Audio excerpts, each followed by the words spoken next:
Ok, perfecto. Entonces, bueno, buenos días a todos. Y en principio, mi nombre es Julio César Ortega, desde Caracas, Venezuela. Quiero iniciar eh, estas pequeñas palabras, estas cortas palabras, pues agradeciendo a la doctora Zaida Marcano por esta oportunidad y esta importante ventana para hablar un poco de lo que es esta figura institucional como es el arbitraje y cuáles son algunas de las amenazas que enfrenta, ¿no? Desde Mediación Venezuela, quiero pues extender ese agradecimiento y un gran saludo a todos los compañeros de los demás países que nos acompañan también el día de hoy y a todas las personas que puedan estar en este momento eh, viéndonos y oyéndonos. Para dar un poco de contexto a lo que es la situación planteada, lo que queremos conversar el día de hoy, es importante iniciar respecto de qué son los medios alternativos a la resolución de controversias. Y en este punto es importante conocer que en Venezuela contamos con una ley desde el año 98, que inclusive es preconstitucional, en la cual establece de forma genérica, tal cual como todas aquellas leyes inspiradas en la ley modelo UNCITAL, a través de la cual se regulan lo que es el proceso arbitral en el caso de Venezuela. Y adicionalmente, bueno, tenemos un fundamento constitucional a partir de la Constitución del año 99, donde se establece en su artículo 253, donde se incorpora, mejor dicho, en su artículo 253, los medios alternativos como sistema del parte, o sea, como parte del sistema de administración de justicia. Y en el artículo 258 establece la garantía y la obligación del Estado de impulsar y promover este tipo de medios alternativos para que las personas, para que nosotros los usuarios de ese tipo de herramientas jurídicas tengamos la oportunidad de acceder a ellos siempre y cuando consideremos nosotros así lo más conveniente para el caso o la controversia que queramos o que tengamos en un momento determinado. La importancia de esta institución en Venezuela, efectivamente, como en otras partes o otras latitudes del mundo, es por la gran flexibilidad y los atributos que de por sí tiene el arbitraje. Es decir, el arbitraje viene a complementar y a ofrecernos una oportunidad muy interesante respecto de la alternativa con ocasión a poder deslindarnos un poco de lo que es la administración tradicional de justicia, que ya está bastante colapsada, y nos ofrece una muy buena oportunidad para resolver nuestras controversias dentro de un espacio escogido, elegido por las partes, sin que nadie nos imponga ni los árbitros, ni el proceso, ni la ley aplicable, ni el idioma aplicable, ni las condiciones en que vamos a llevar nuestros términos. Y creo que esto es principal y es primordial. Inclusive, esta situación respecto de este atributo del arbitraje definitivamente va a venir a colocarlo como un elemento de mucha importancia para lo que es la resolución de controversias.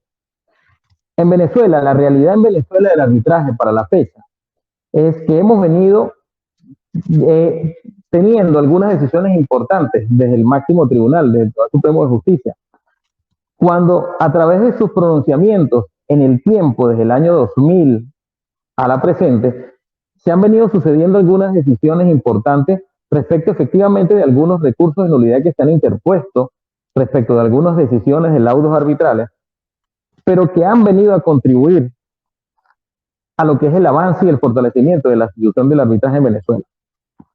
Dentro de algunas de las cosas que podemos mencionar por el poco tiempo que tenemos en esta actividad, tenemos que la Sala Constitucional, a través de la Sala de Acción Civil, le reconoció a los árbitros esa atribución en temas de medidas cautelares, la atribución de poder decretar esas medidas cautelares sin necesidad de tener que optar o de tener que recurrir a un tribunal de jurisdicción ordinaria.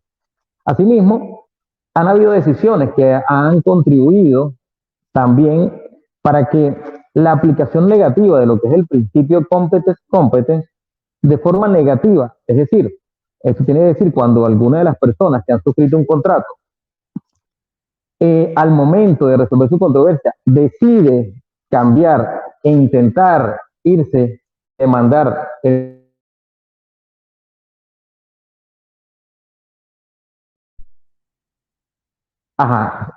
cumplimiento del contrato, en la jurisdicción ordinaria, el juez está en la obligación de declararse incompetente y en efecto recurrir o remitir esa solicitud o esa demanda a la jurisdicción arbitral.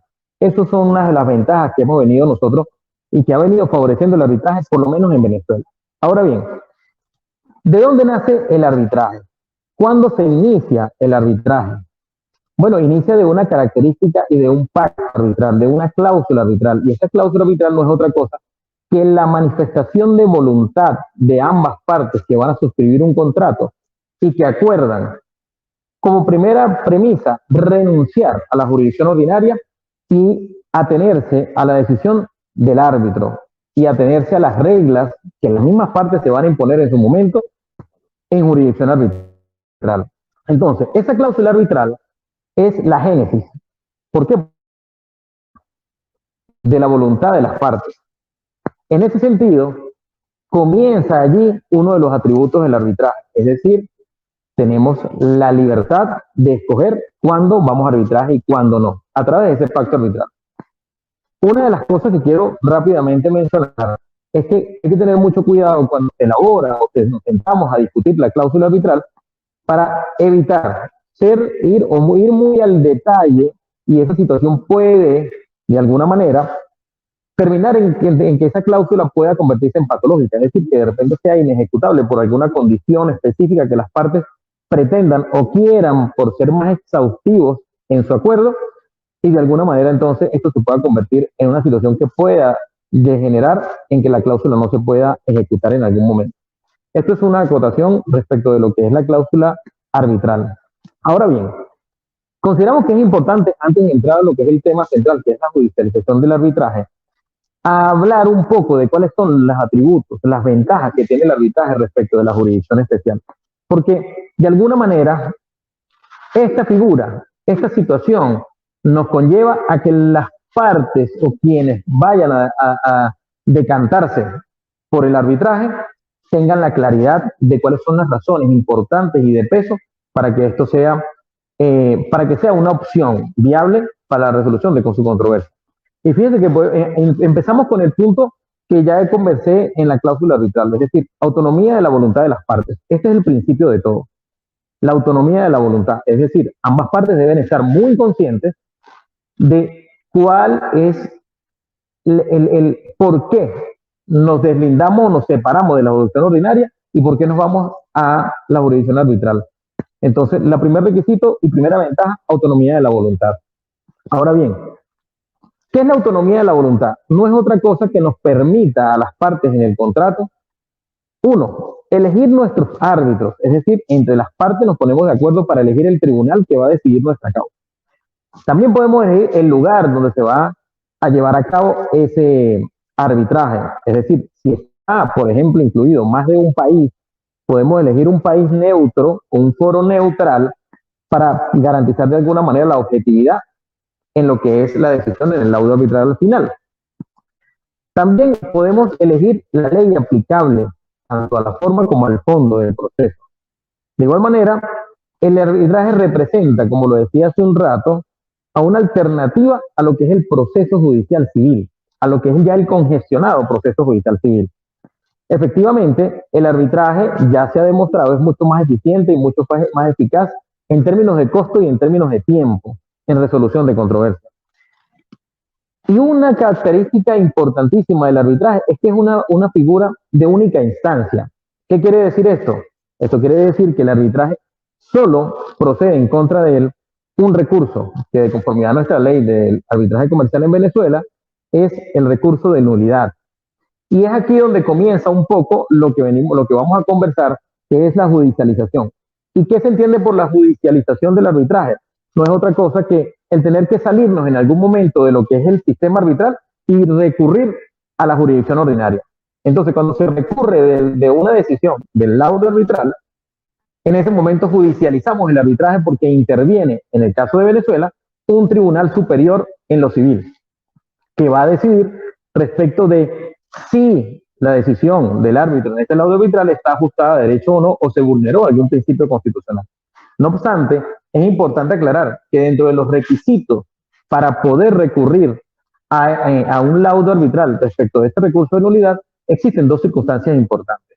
Por una parte, tenemos que debe causarse, hay una caución que se pretoma. ¿Por qué? Porque usted se está saliendo del arbitraje y en algún momento no está incumpliendo con ese pacto, como se conoce la cláusula como un pacto de caballeros en aquel momento cuando iniciamos el contrato y renunciamos ambas partes a la jurisdicción ordinaria.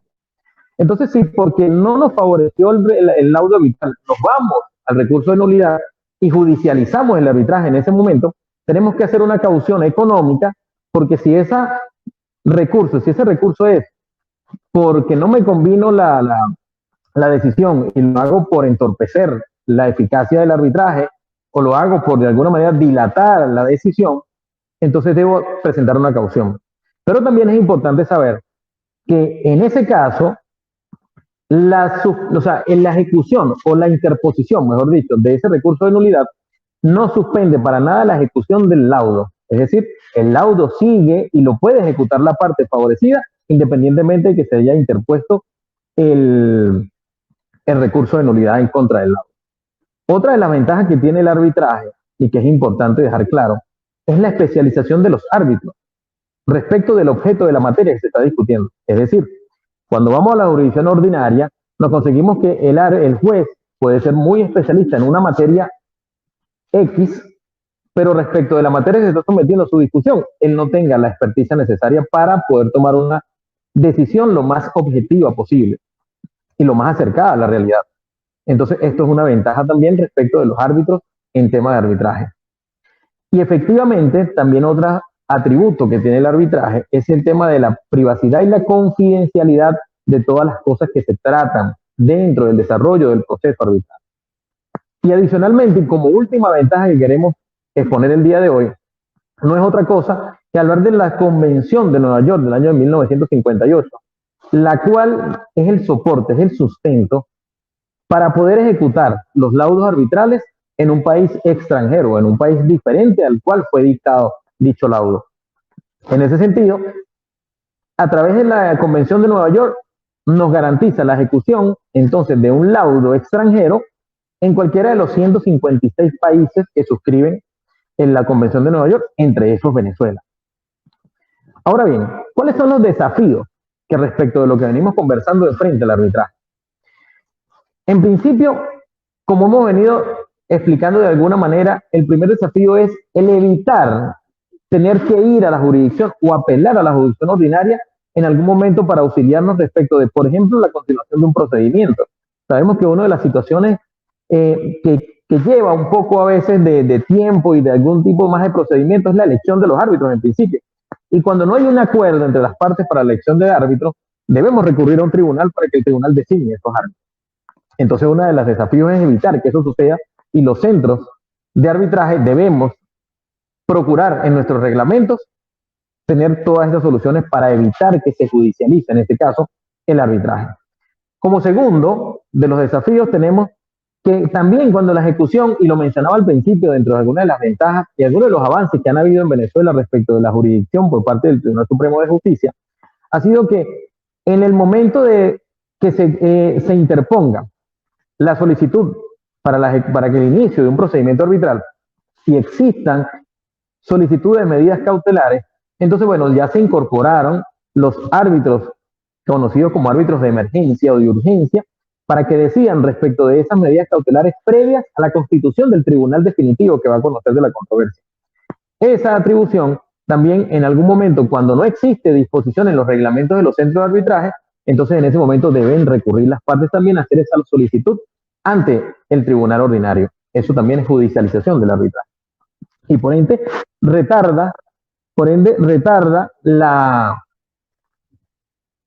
lo que es la emisión de la decisión respecto de esa medida cautelar. Ahora bien, si vemos que las ventajas del arbitraje es la eficiencia, la eficacia y la rapidez, entonces vemos cómo la judicialización comienza a afectar, en este caso, ese tipo de situaciones y atenta contra la eficacia del arbitraje. También debe controlarse la actuación de los propios abogados de parte. ¿Por qué? Porque en los momentos del ejercicio y del desarrollo del proceso arbitral, los abogados de parte de repente traen o quieren heredar los vicios del proceso ordinario y traerlos al arbitraje. Eso impacta también porque de alguna manera si se interpone un recurso, un amparo respecto de una incidencia del proceso arbitral, entonces lo debe conocer también un tribunal, en este caso el Tribunal Supremo de Justicia. Y allí judicializamos el arbitraje y entorpecemos lo que es la eficiencia y la eficacia del mismo. Y por último, respecto de los desafíos, es también evitar la formalización del arbitraje como tal, porque a veces por querer hacer las cosas tan formales, nos excedemos en la formalidad del arbitraje y eso también atenta contra lo que es la naturaleza jurídica del arbitraje. Ahora bien, cuando hablamos de la judicialización y entramos ahorita en el punto central de la conversación de hoy, la judicialización no es otra cosa que es una reacción de la cultura legal frente al desarrollo de una institución como el arbitraje que es eficiente al momento de resolver controversias. Y eso es lo que nos interesa defender a todos nosotros los que somos pro arbitraje y pro medios alternativos a la resolución de controversias. Entonces, ¿qué se persigue con la judicialización? Se persigue domesticar y atrapar el arbitraje en los cánones y patrones conocidos en el sistema tradicional. De igual manera, se propicia un traslado irreflexivo de instituciones procesales al proceso de arbitraje para entonces de alguna manera entramparlo y obstaculizar el libre desenvolvimiento que debe tener por naturaleza el arbitraje. Efectivamente, ¿cuándo se produce esto? Se produce cuando las decisiones de los árbitros no complacen a una de las partes, pero es natural que al momento de que existe una controversia, es muy natural que una de las dos partes siempre va a estar no conforme, no conteste con la decisión del árbitro. Pero, insisto, en el momento en que pactamos una cláusula arbitral, estamos renunciando a la jurisdicción ordinaria y nos estamos sometiendo a la jurisdicción arbitral, nos estamos sometiendo al veredicto del árbitro, nos estamos sometiendo a lo que se decida en ese laudo arbitral. Por eso es que se llama pacto de caballeros, porque estamos asumiendo que nos vamos a sujetar a ese tipo de decisiones. Y por ende, no deberíamos, a excepción que exista una flagrante violación de derechos y principios constitucionales, que de lo contrario no existe o no debería existir nada que justifique el hecho de que intentemos o judicialicemos el arbitraje. En ese sentido, estamos llamados a evitar este tipo de desafíos que tiene el arbitraje. Pero ¿quiénes estamos llamados a hacer eso? ¿Quiénes somos los que debemos luchar y velar día a día en nuestro ejercicio para evitar que se judicialice el arbitraje? Pues en principio los centros de arbitraje, a través de la modificación y la adaptación de los reglamentos y de alguna manera tener todas aquellas herramientas necesarias para que el arbitraje no se vea de ninguna manera influido por ese agente externo, que es el proceso tradicional. De segundo, tenemos los árbitros, que son aquellas personas especializadas, conocedoras del sistema arbitral, que deben y están llamados a controlar el proceso y de alguna manera desde el principio del desarrollo del procedimiento arbitral, entonces están llamados los árbitros a velar porque los abogados de parte y las partes inclusive no judicialicen el arbitraje y nos sujetemos a las normas que vamos a pactar en esa conocida acta de emisión o acta de trámite, que es ese principio del arbitraje como tal, del proceso arbitral como tal. Y efectivamente, también las partes, que son las primeras interesadas en que se resuelva la situación lo más rápido posible y que afecte menos, que también que impacte desde el punto de vista económico menos, porque un proceso que se dilata en el tiempo efectivamente va a traer muchos más gastos desde el punto de vista económico, más inversión de tiempo y por ende más gasto en temas de honorarios profesionales. Y por último, los abogados de parte, que estamos llamados, todos los abogados que queramos intervenir en procesos arbitrales, pues en principio el llamado a prepararnos y a conocer de verdad el arbitraje en su esencia, en sus atributos naturales, que no son otra cosa que hacer expedito la resolución de la controversia. Ahora bien, ya un poco nos hemos paseado por lo que son las ventajas del arbitraje, la esencia del arbitraje como es la cláusula arbitral, los desafíos que enfrenta el arbitraje y los que estamos involucrados en la resolución y en el aporte para que esto no suceda. Vamos a conocer un poco cuáles son las acciones que se han tomado desde los grandes centros de arbitraje internacionales que han identificado que se ha querido judicializar el arbitraje y entonces desde esos grandes entes se ha venido tomando algunos importantes que permiten que el arbitraje se mantenga incólume, y eso es parte del llamado que queremos hacer el día de hoy. Fíjense, desde la Corte de Arbitraje de la Cámara Internacional, la ICC, en principio se ha luchado con la reducción de costos porque sabemos que de alguna manera el tema de costos en arbitraje atentan con lo que hemos venido conociendo como el arbitraje como un derecho fundamental. En el caso de Venezuela, el arbitraje se considera un derecho fundamental, y así en muchos países de la región, como en Perú, en Ecuador, en México, el arbitraje está preceptuado como una máxima constitucional y por ende se considera un derecho fundamental. Pero ese derecho fundamental a veces se ve limitado por un tema económico. Desde la ICC se han ido reduciendo costos. Esa reducción de costos se ha tratado de mitigar respecto de lo que se ha conocido como los Fast Track Arbitration, que más adelante vamos a explicar un poco las características y en qué consisten los Fast Track Arbitration. También la ICC ha incorporado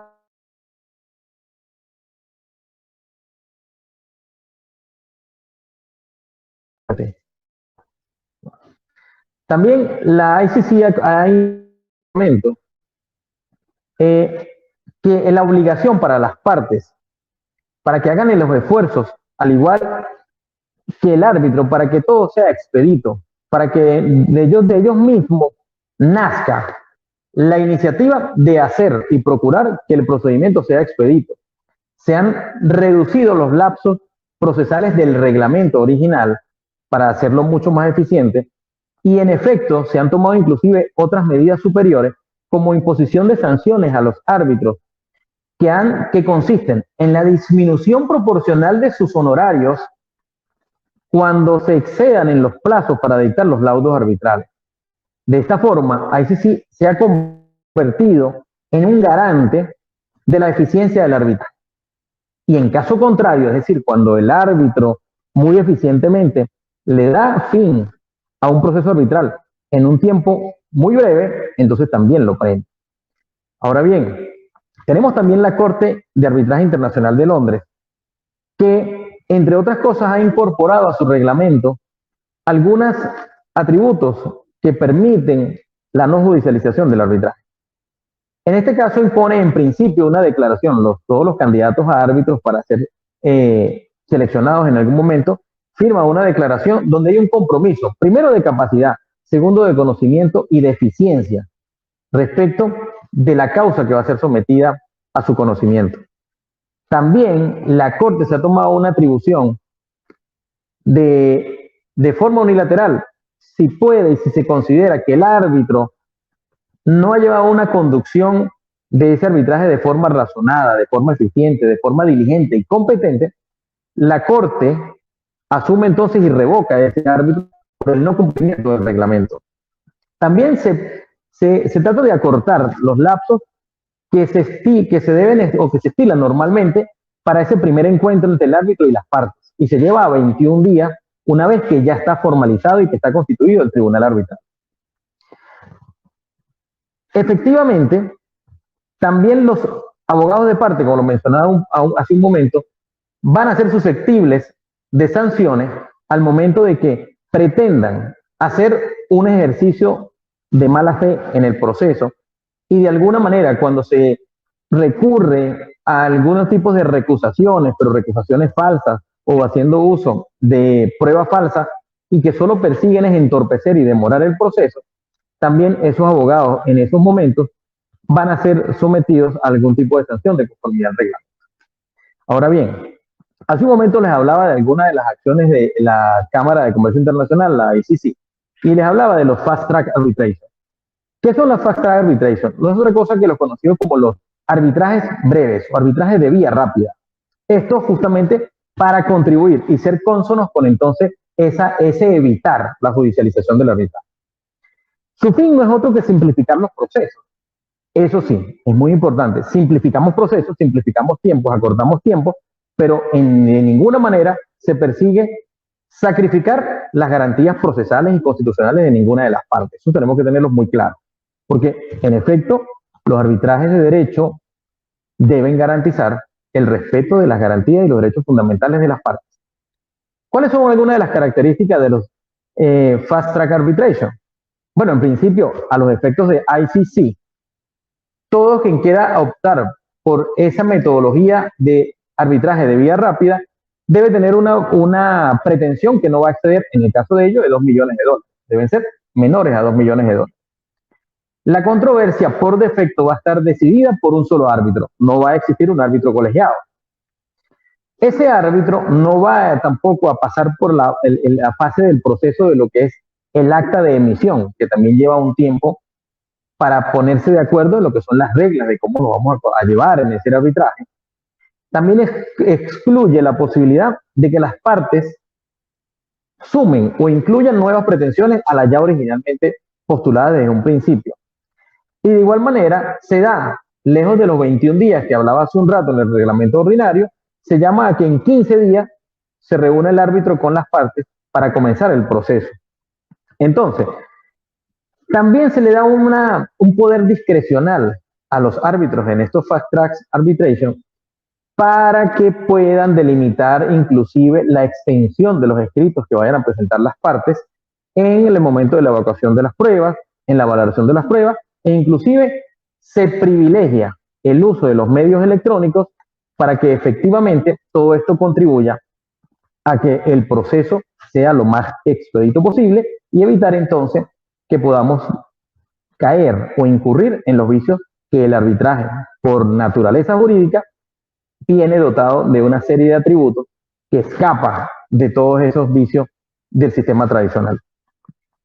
Por último, y como ya un llamado y un mensaje, una vez que en estos pocos minutos que tenemos en esta actividad para poder hablar de lo que es la judicialización del arbitraje, quiero dejar un mensaje bien corto pero bien claro.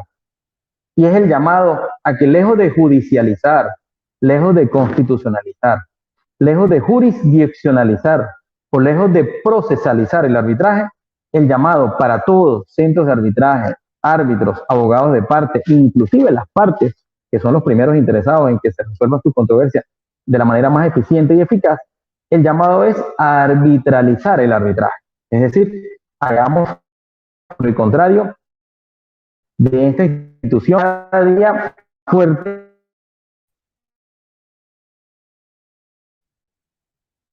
que hagamos del arbitraje una institución cada día más fuerte, más efectiva, más eficiente, más eficaz y por supuesto mucho más independiente del sistema tradicional. Entonces, desde Caracas, Venezuela, Julio Ortega para ustedes, a la altura de sus expectativas y bueno, como siempre seguimos trabajando en pro al arbitraje y a los medios alternativos a la resolución de controversias y a la eficiencia que estas instituciones representan en cada una de nuestras regiones y nuestros países. Muchas gracias, feliz tarde a todos.